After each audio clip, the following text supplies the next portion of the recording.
John Downes is big and clever. The reason why he's big and clever is that he smokes. Having a fag on makes him look retard, and he's here today to talk about how smoking impresses the lasses and how to do it, and why we should be encouraging kiddies to do more of it. Richard, you know you're probably going to get me arrested.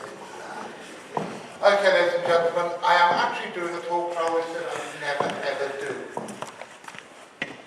But I have two lovely stepdaughters, one of whom's there, Olivia, and the other one there, Josh. It's all your fault. You wait your arms in here, so you know who you are, this is your fault.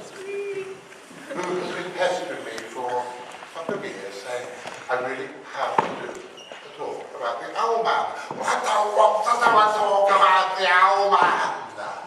Because, you know, I told you all not to let your children watch Mike's talk last night, because it is scary. Well, the Owlman has that effect on me.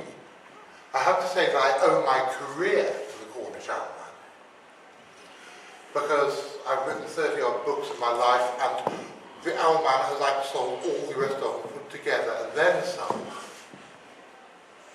But the Owlman freaks me out.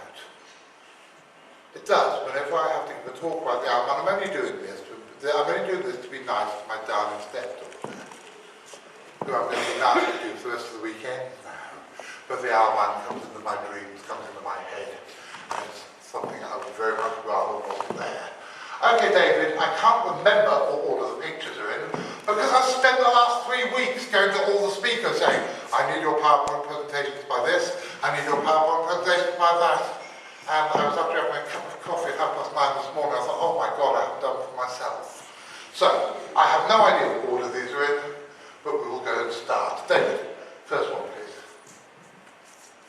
This is a story which takes place in southern Cornwall. I don't want a laser pointer, I just want to go point with my stick. But it takes place in southern Cornwall in a place called Mornan Smith, which is a few miles from Falmouth. It's a very peculiar story, and it's one that still does intrigue me despite my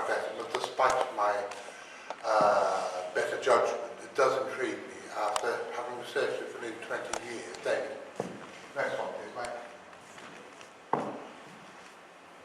Once upon a time there was a wizard. He phoned me up about 18 months ago.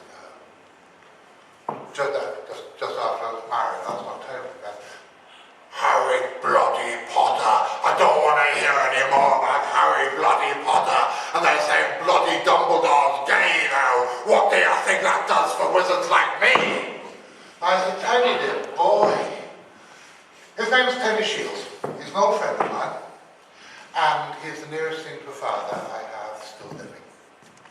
As many of you will know, I fell out with my real parents a long time ago, and only actually came back and made peace with them when my dad was dying, and it all ended happily, and we all made friends again. But during the interregnum, when I was pretty well estranged from my real parents, this old chap, a man of whom I am very, very fond, was the nearest thing to a father I had. He made me a stage conjurer, but I tell you what, I've always said I don't believe in hocus pocus and mumbo jumbo. But this man is the real thing. I remember one night when I was staying at his girlfriend's house in Falmouth. They had a row. And she said something to him about being no better than Uri Geller, being a third-rate spoon bender. He clapped his hands. Sometimes I'm going to walk the stick. Michael, you're going to have to come and hold my walking stick when I do stuff for dramatic effect. He clapped his hands. I'm not like that gobshite Geller. Clapped his hands more, and there was a clanking sound in the kitchen.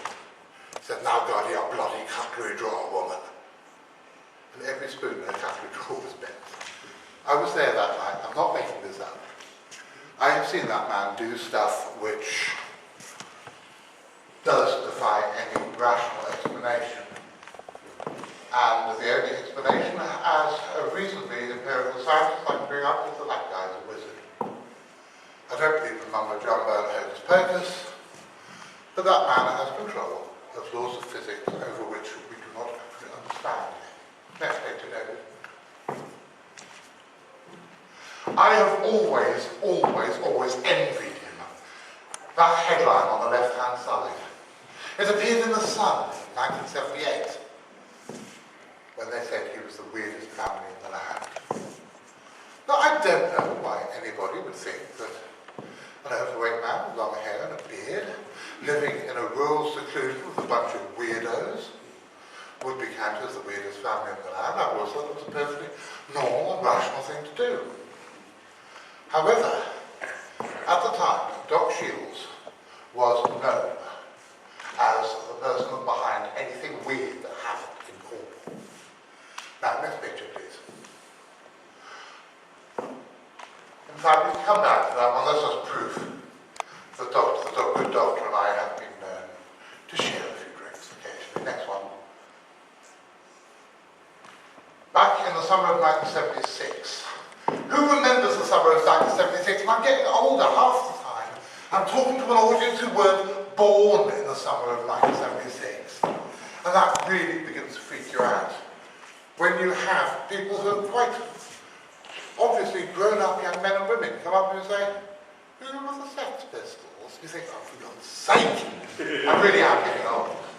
However, the summer of 1976 in southern Cornwall was a very, very strange place. Part of it was Doc Shields manipulating our good friends at Fortean Times into printing stories that he made up. But a hell of a lot of it wasn't. I spent 3 or 4 weeks in Cornwall a few years ago going through all the newspaper reports from every West Country newspaper of all the strange stuff that was happening. The summer of 1976, those of you who remember, was one of the hottest on record. It was hot, it was dry, it was absolutely fantastic weather to party in, but it wasn't very good for the crops. However, in southern Cornwall, it was really, really, really weird. You had animals doing things they weren't supposed to. You had all flocks of seagulls and crows beating themselves to death on the walls of houses. Houses were running with blood like something out of a horror movie. You had feral dogs in packs attacking people, not just an occasional dog biting a postman, a pack of feral dogs roaming through the streets of a village called Ponsonooth. All sorts of really strange stuff happening. Weird tropical, subtropical creatures were turning up in the waters of southern Cornwall. UFOs were being seen in the skies, people were seeing fairies, people were seeing monsters. A sea serpent called Morgau, which is the name for the Cornish sea giant, was being seen with depressing regularity up and down the coast. And, picture, in a little village called Mornan Smith, actually in a church, Mornan Old Church outside Mornan Smith, something very strange happened. It was on Easter Saturday morning. Sorry, it's got a Good Friday morning. And as I'm talking about Doc Shields, that really does sound like an Irish rebel song, doesn't it? It was on a Good Friday morning, one morning in March. On Good Friday morning, a family had come down on holiday from the north of England. They'd driven through the night and then they arrived at their campsite, unpacked, and then decided to go for a picnic lunch. And they went and parked in the car park of Mornan Old Church. And let me just tell you a little bit of history about Mornan Old Church. Mornan Smith is a fantastically odd village. The church is just over half a mile outside the village, and it is surrounded by ancient earthworks. Very, very strange place. And it's very picturesque, and there's a little pathway that goes down to the sea. And John Melling, this guy was called, him and his wife unpacked the picnic lunch, and the 2 little girls went to play in the woods. The stories differ whether they went to play in the woods or went to play in the graveyard, but they went to play in the church picture when they came screaming out of the graveyard or out of the woods, whichever, if the woods got next to the graveyard, doesn't really matter, and said, "Daddy, Daddy, Daddy, I've just seen a horrible feathered bird man. Horrible, nasty bird man flying over the church tower." David, and that is a picture drawn by Jude Melling. Or that's a picture allegedly drawn by June Melling on the 17th of June 1976. Because the next day they were so scared they went to a traction engine steam fair, a place called Penryn, where they bumped into my old mate Doc Shields, who at the time was eking out a living, doing conjuring tricks, doing a puppet show, Punch and Judy, and generally wandering around being weird and waving his stick about, being basically the wizard of the Western world. And this man was pointed out to the Mellings as probably the weirdest man in Cornwall. And this is the man behind any monsters and any monstrous sightings that happen. So, Don Melling went up to him and said, "You rotten," I'm not going to swear, there's going to be young ladies here, "you rotten beep! Why did you scare my little girls?" Now, Tony's all sorts of things. He is everything that everybody has ever claimed he is. He is an alcoholic. He is a trickster. He is a charlatan. He's also one of my dearest friends. But one thing he doesn't do is set up tricks to scare little girls. He's one of the sweetest, nicest people I know with kids. And he was quite upset about this. So he sat down and talked to Don Melling, managed to persuade him that he hadn't done anything like this, but managed to get him to get his daughter to draw a picture. Allegedly, this is the story we have been given. The trouble is, for a long, long time, between 1976 and the end of the 1980s, every single Owlman story is directly attributed to Doc Shields, and I love the man dearly, but I would not buy a second-hand Fortean from him. And if he said it was raining outside, I would have to go out and check for myself. But let's for the moment assume that everything he says is gospel truth. He claims this picture was drawn by, this picture is something Hebrew based on the sketch which was done by June Melling. There are actually 4 different versions of this picture, all in the archives of the Fortean Picture Library, all have been printed at different times in 14 times. And over the years, Mike, by the way, this is Mike, one of the associate editors, whatever it is, contributing editors. I've always meant to ask you, can we find out the provenance of these 4 different pictures? I don't know which one was done by Doc. One of them, I believe, Bob Rickard drew based on a picture based on Doc. Because the thing is, these days, we've got mobile phones that can take pictures.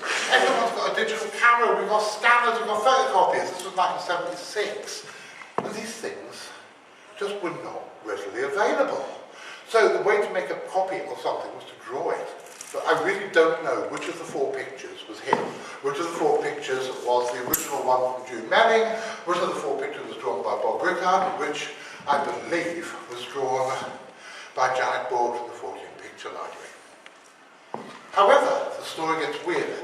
Picture, please. Down below Morning Church there's a beach called Parsons Beach. Now, Doc, Tony Shields, was there having a picnic in early July in 1976 with some friends, with his family and some friends, when 2 girls came running up to him. Picture. This story, apparently, and this is where it gets weird again. Sally Chapman and Barbara Perry were 2 14-year-old girls. Now, a lot of this was only known by hearsay until very recently. However, and by the way, I hope you guys will forgive me for being unprofessional and sitting down with my back and killing me. Up until the year 2000, everything here was only known by hearsay from one report, from a report written in a letter from Doc Shields, again to 14 times. However, in the year 2000, I got a very, very detailed email from a lady of about my age who claims that she actually was Sally Chapman. She gave me her real name, it wasn't Chapman, she made that up. But her name was Sally. I had a long, nearly 1,000-word email from her filling in the story. Apparently she was from Plymouth and Barbara was from somewhere, from one of the other villages just outside Falmouth. They were having a little camping couple of days in the woods. Because in those days, sadly, parents these days will look back in total awe at the idea that there was a place where the was a time when two 14-year-old girls could be left out totally happy by themselves in the woods. But they spent a couple of nights camping in the woods. They were... Chris, is that cake you're carrying? Yeah. I told you this was a weird weekend. You don't expect the technical people taking cake out in the middle of the tour. But they were camping out for a couple of days, sitting around a campfire, doing what teenage girls always have done, which is basically talking about teenage boys. And then they heard a really hissing noise in the woods, and they saw what they described as a grotesque half-man, half-owl. First, said Barbara, we thought it was someone in a costume, like a horror film, trying to scare us. And then we realised that it couldn't be because it was above the ground. It was half flying, half hovering. It did not look like anything else that any of them had ever seen before. The two girls had actually been very naughty a weekend before and snuck into a cinema in Plymouth and seen an X-rated Peter Cushing film with, she thought, all these years later, that had a wolf man in it. And she said it reminded them of that, something that wasn't quite right, something that obviously wasn't a real animal. Next day, scared, they went down to the beach. They recognised Doc Shields, came and told him his story. Now, again, we have only Doc's word that any of this happened. Anybody can send emails to anybody claiming to be anybody. The story that I got from Sally in 2000 was very convincing, but I have absolutely no evidence at all that it was the truth. However, we have to at the moment assume that it was. There were two more sightings at the end of that year, another sighting in 1977, and a string of sightings, including one of it flying across the Falmouth estuary, the Helford estuary, in 1978. Next picture, please. That, by the way, that's Barbara Perry's picture. It's interesting how different the two interpretations are. However, again, we have no evidence that these pictures were fabricated by Tony and one of his family. Next. Then, in 1986, something very strange happened. This was the first edition of Fortean Times I ever read. My ex-wife gave me a subscription to Fortean Times as a birthday present, my 26th birthday. And it had this story in it about how Doc Shields, the black magician from Cornwall, remember this 10 years, something like 10 years before I actually met him, had broken into a church and carried out diabolical acts of desecration. Next picture. David? How black magic had taken place. Can you go backwards, David? Yes. Yeah, go back to the picture of the church. This is a horrifying and quite freaky story. I read it, then I read about it, then I got hold of a copy of the Western Morning News, which told the story of how, surrounded by a gang of screaming and maniacal pagan warriors, this deeply evil diabolical wizard with people with flaming torches had marched up, stormed into the church, tap danced on the altar. The trouble is, none of this at all is true.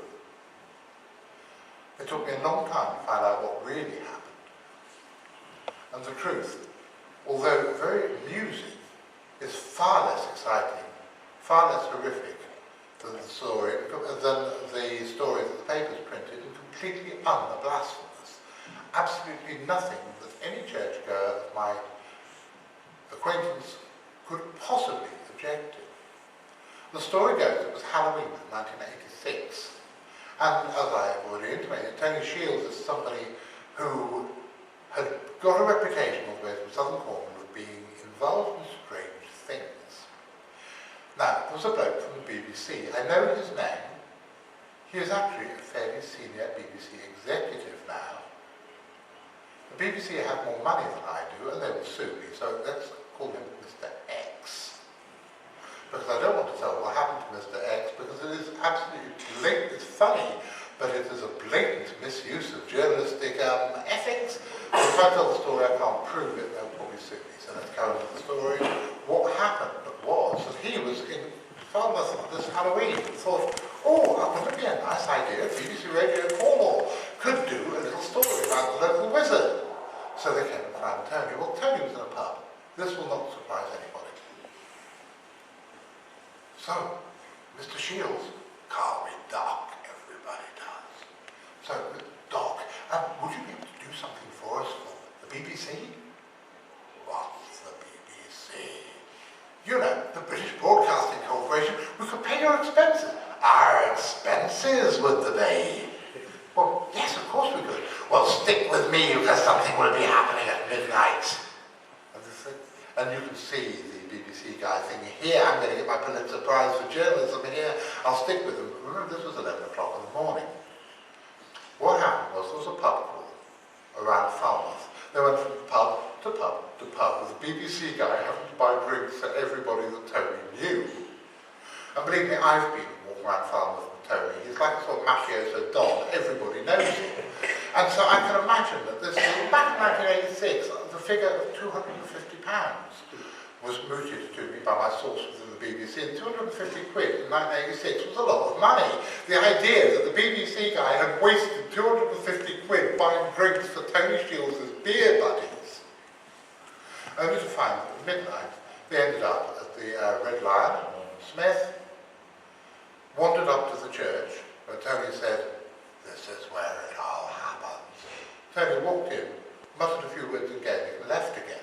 I know this because Tony was not accompanied by a group of screaming yokels with flaming torches and cudgels and shillelaghs and all these other implements of Celtic destruction. He was accompanied by a small bloke called Dave Shenton. The later Dave Shenton. I always said I wouldn't give out his name, but he's dead now, it doesn't matter. Dave Shenton, known to everybody as Shento, was there because he was the only one of Tony's friends who could drive. And he was sober, because he was the only one of Tony's friends who could drive. The BBC people haven't found that they'd spent out something like 250 quid on buying drinks for every lowlife in Falmouth, and only got out of it something completely and utterly unusable. Decided to recoup some of his money and phoned the night editor of the Western Morning News, sold him the story, and the rest is history. So the stories of all sorts of black magic invocations of Owlman and monology is just complete and utter nonsense, but it does go to muddy the waters, because the whole story of the Owlman is a very muddy water thing. Next picture, please. In fact, this one, go on to the next one. Now, my involvement with the Owlman mythos starts in 2004, when soon after I'd started the Centre for Fortean Zoology. I'd always been interested in this. There was another guy, and I can't for the life of me remember his name, Craig something. I can't remember his name. He had a magazine called the Crypto Chronicle, and he and his ex-wife had a parting of the ways over his obsession with cryptozoology, and he needed the money, so he stopped publishing the magazine. I ended up buying the magazine wasn't terribly good, but he had a lot of archive stuff, so I ended up buying it all off him. And in amongst the archives was letters from a young man called Gavin. Now, I thought at this time, I was still fascinated about the Owlman thing, but I'd come to the conclusion, even though I'd never met Tony Shields, that really you can't build a case for the existence of some paranormal entity based on the testimony of one Irish drunk. Now, this is weird. On the same week that I found these letters from Gavin, Mike, I need to make a real apology now. Mike is one of the head honchos of Fortean Times, and they have for years run a fantastic thing called the Unconvention. Now, the Unconvention, the first ever one was in 1994, and I was skint. Mike, you really should get the security people to check those fire escapes. My ex-wife got in there and let me into the fire escape. We haven't got enough money to pay for the tickets. But I met Doc Shields at the bar. And him and I got on like a house on fire. This was also the way that the actual was started at the Centre for Fortean Zoology as well. I had 200 copies of the first issue of Animals and Men that I didn't think anyone was going to buy. And Doc Shields and I flogged the whole lot in the bar that day, and suddenly the Centre for Fortean Zoology was born. It was probably put into a proper sort of status. But on the same week, I had not just met Doc Shields and liked him immensely, but I found his letters in Craig Harris, in his archives, was a young man called Gavin, who claimed that his girlfriend had actually seen the Owlman. I got in touch with this guy, and he ended up writing me a letter saying that the truth was he and his girlfriend had seen it. He sent me some pictures. This is a picture from his nature diary that he was keeping when he was about 12 of what he'd seen drawn that day. Next picture. And this, which over the years has become the most iconic picture of the Owlman, mainly because it was on the front cover of the first 3 editions of my book, The Owlman and Others, was a picture he drew some years later. Now, this is where it gets interesting, because this is the first ever sighting which is not linkable, directly or indirectly, to Tony Shields.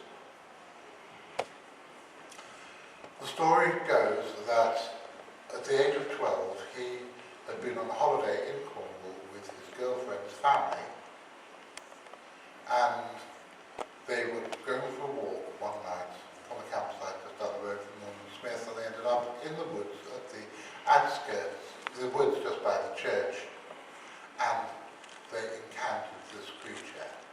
Now, the interesting thing about Gavin is that he is a very, very good naturalist. I know him to this day.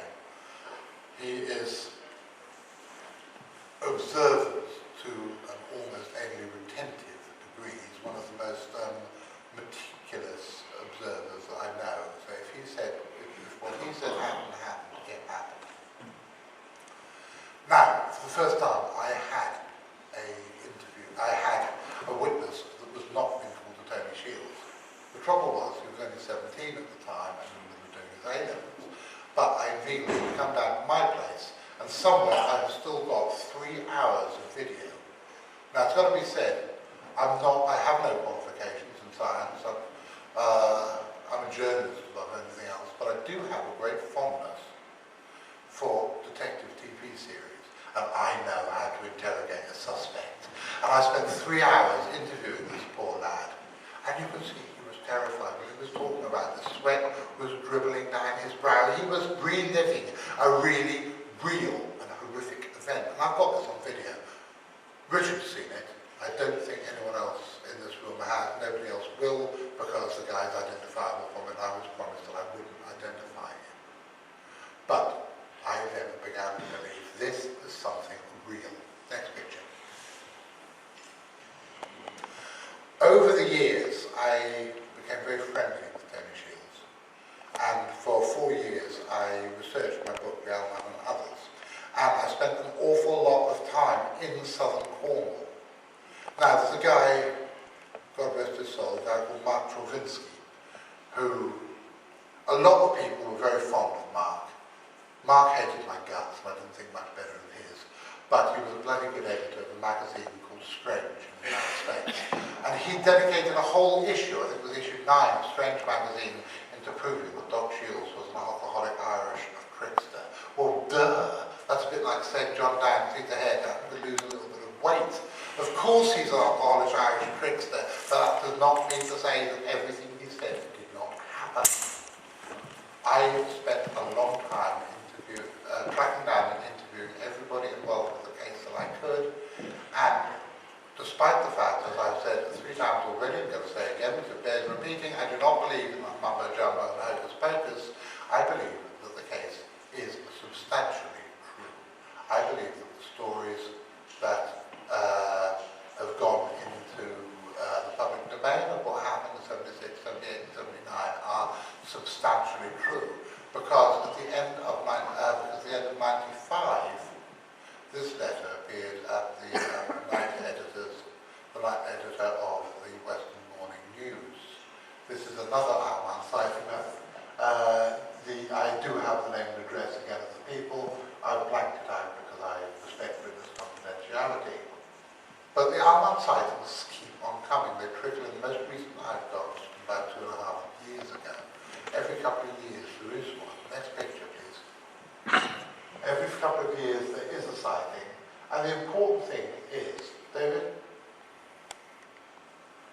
what the hell is it now? More observant amongst you will notice that there is a bird head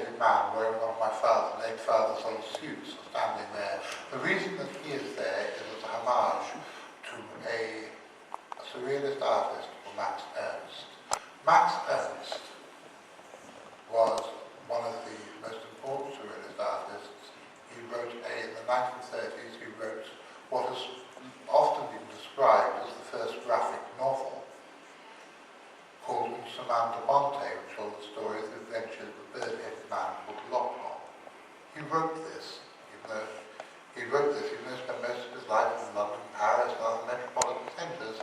He wrote this in a house just outside Morland Smith in 1936.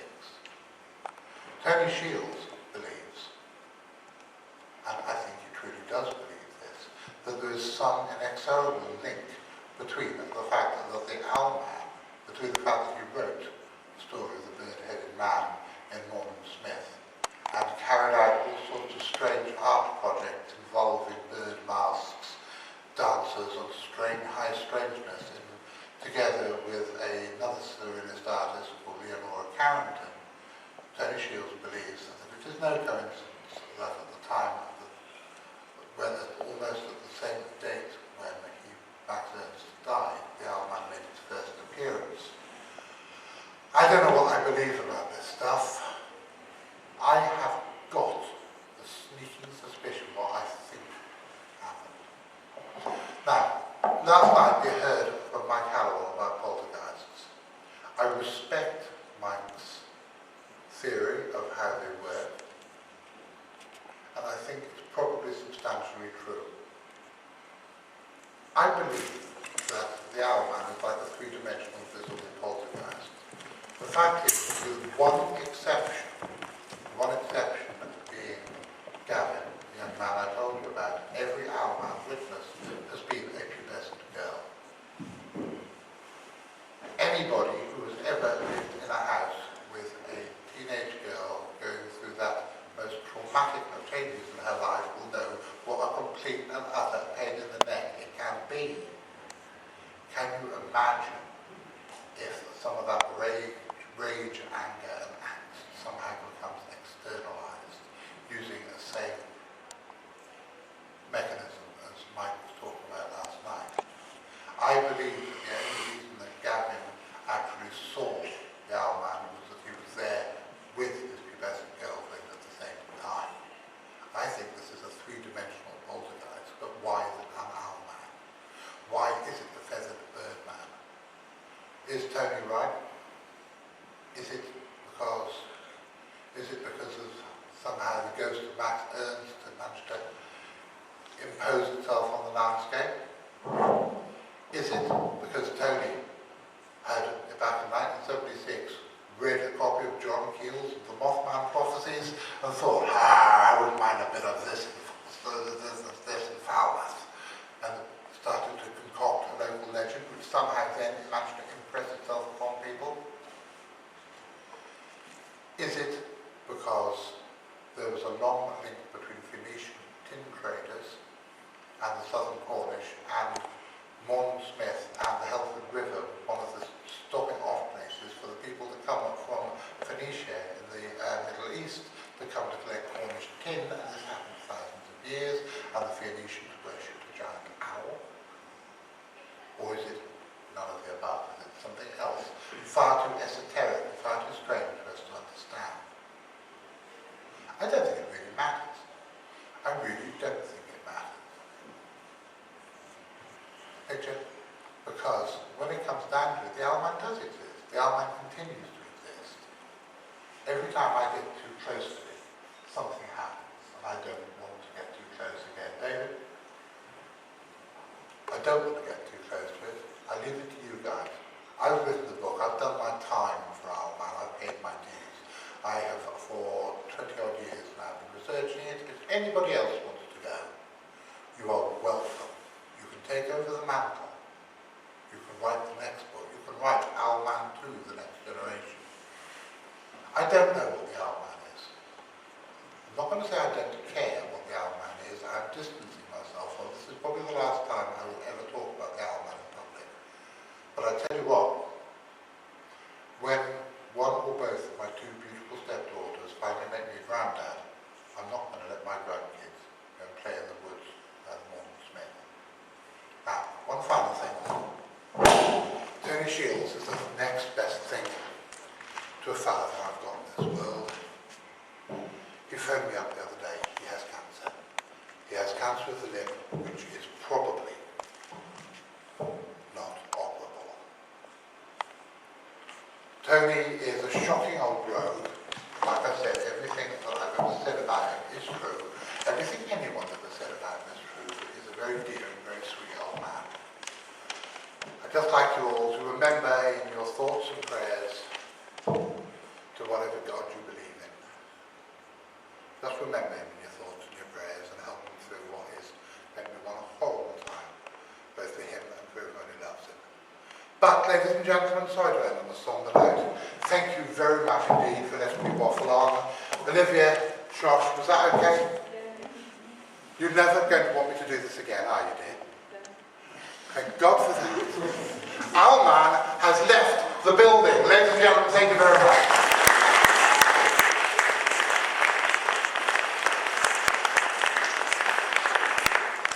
And I've always been the one who says to my guests, my speakers, no, you can't overrun. No, you can't take any turns. Anybody got any questions? We're running 5 minutes late, but who cares?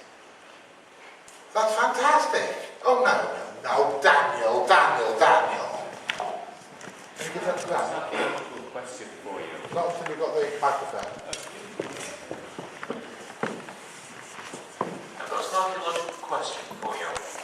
I know not as much about archaeology as I do about plumbing, but I'm trying. Okay.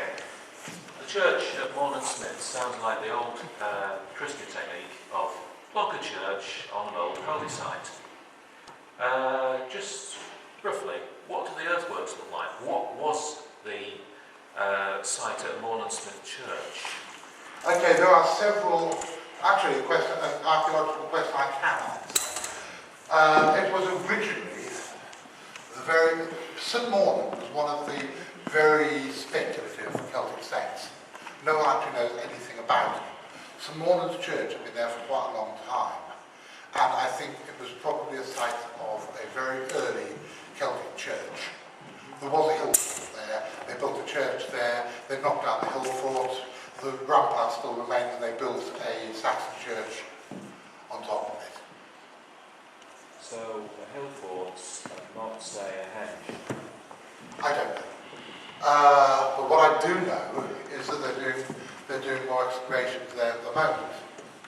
And despite what I said about trying to get the bloody Owlman out of my life, I bet it continues to haunt me, because I bet there will be new stuff coming. Yes, there are excavations there at the moment.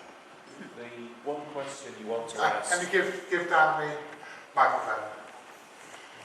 The one question you want to ask, really, is there a ditch inside the ramparts or outside? If it's a ditch out, if you've got a ditch, then a rampart, it's defensive. If you've got a rampart, then a ditch, then the interior, it's a henge, broadly speaking, and it's religious. From memory, I think it's on the outside.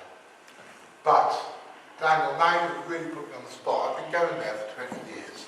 I've been to Morland Old Church probably 50, 60 times in my life, and I can't remember. Sorry, mate, I think it's on the outside, I don't know. Somebody goes down the hall, find out for me, email me. Any other questions?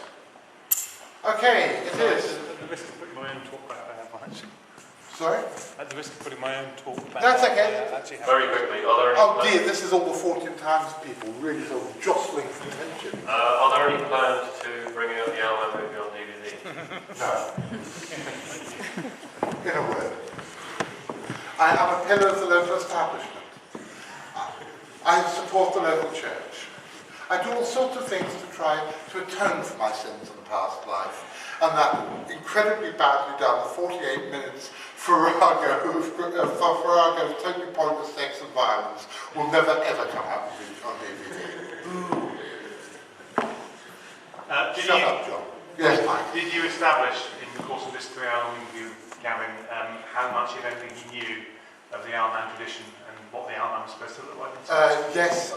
Remember, I'm encapsulating 130,000 words and 20 years research into a 45-minute talk, but I've had to cut the juicy bits out because there were all kids in the audience, and I only did it in order to impress my stepdaughter, and I know I'm being told I'm running overtime. Lisa, darling, it's my party. I'll be late if I want to. Darling, I'm doing this to impress your daughter. Stop hustling me. What was the question? I've completely lost it now. How much did Gavin know? He knew a little bit, but not as much, not very much. He certainly did. There were circumstantial details which I only knew from, I've got probably the world's biggest archive on this stuff, that he could not have known. So yeah, it was very, very impressive. Any other questions? Yes, somebody else, Mike. Mike, you've got to forgive me. I've got these weird glasses that go polarised to get the sunglasses. The stage lights make it go all weird and wiggly, so I can't see anything apart from some bloke waving his arms in the air. It's your body, John. Of course it was. I have it any other way.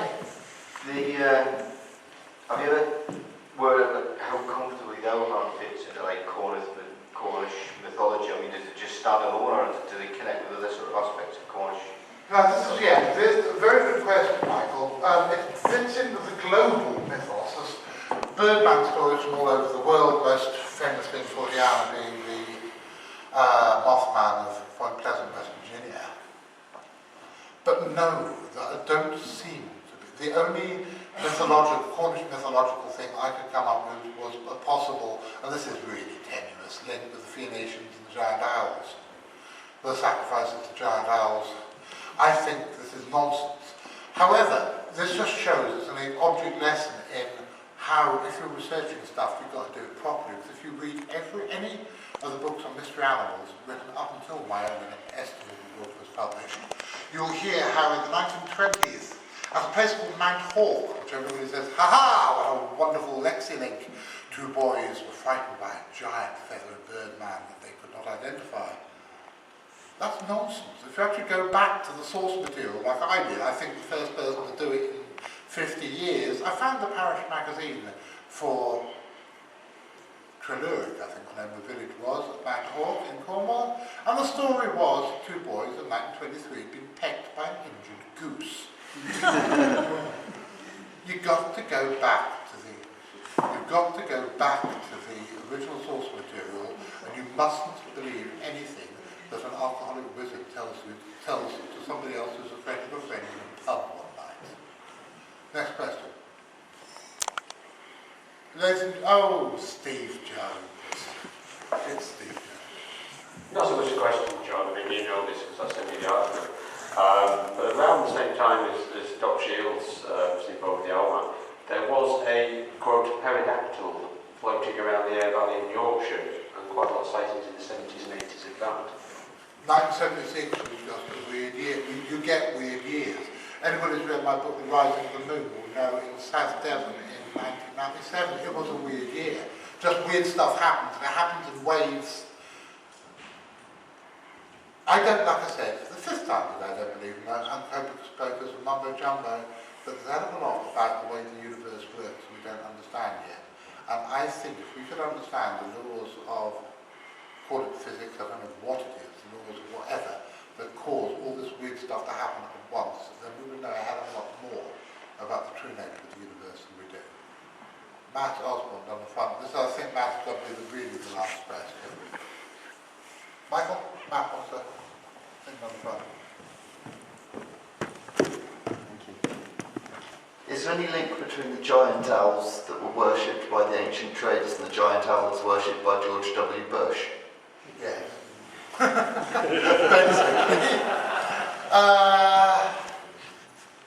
Yes, you know, both people who plundered natural resources, personal gain.